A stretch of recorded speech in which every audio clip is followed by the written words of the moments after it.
वैसे एक बात है, गीता या गोपाल ये अगर किसी के साथ है तो वो उसके आत्मा के प्रगति में सहायक होते हैं। शरीर तो कभी भी किसी का कहीं भी छूट सकता है, वो तो ऐसी, पहले तो आत्मा तो मरने वाला है नहीं, और ये शास्त्र आत्मा के साथ जुड़े हुए हैं, वो शरीर से साथ इनका संबंध नहीं है, ये बात ही आत्मा की करते हैं। परंतु ऐसी दुर्घटनाएं जो है ये इस संसार में, इसको आप प्रायः दो प्रकार से इसको देखा जाता है। एक को कहते हैं सामूहिक कर्म। कभी कभी सामूहिक कर्म ऐसे समाज के होते हैं कि ऐसी दुर्घटनाएं होती हैं। सामूहिक कर्म जैसे बहुत पशु हत्या हो तो फिर कहीं ना कहीं अकाल आता है, सुनामी आती है, भूकंप होता है, तो उसमें सामूहिक कर्मों का फल ऐसे होता है। एक तो वो होता है, और दूसरा, तीन प्रकार के ताप तो इस संसार में सबको भोगने हैं। ये आदि देवक भी कह सकते हैं, भाई कोई इंसान के हाथ में नहीं था तो प्रकृति का कोप ऐसा हो मशीन कभी भी खराब हो सकती है, कुछ नहीं कहा जा सकता है।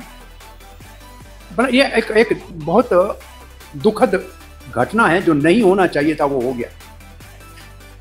कोई भी इसका दोषी हो सकता है, लेकिन फिर भी उनके जीवन में वो कहाँ जाएंगे, आपने पूछा अंत समय उनका क्या विचार होगा, वहीं उनकी गति वो होगी।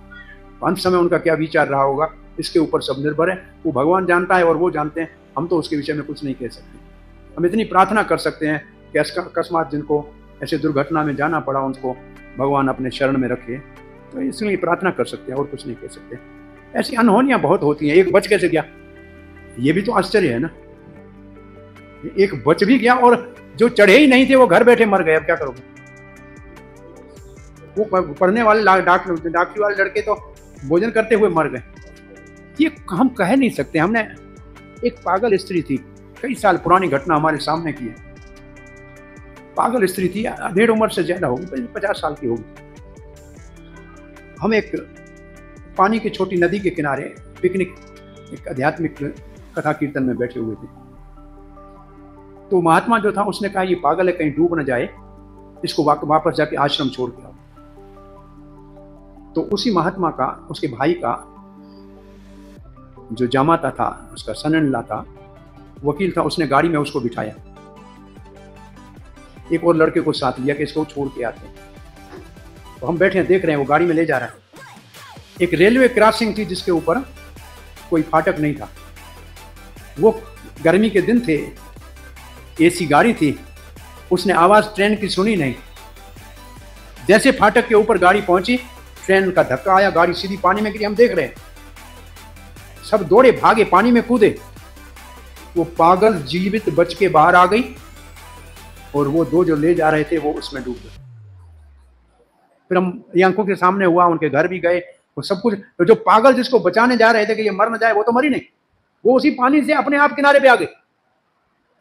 और जो छोड़ने जा रहे थे वो नहीं बचे। अब क्या कहें, किसको कहें? अब किसने ट्रेन को बुलाया, कैसे हो गया?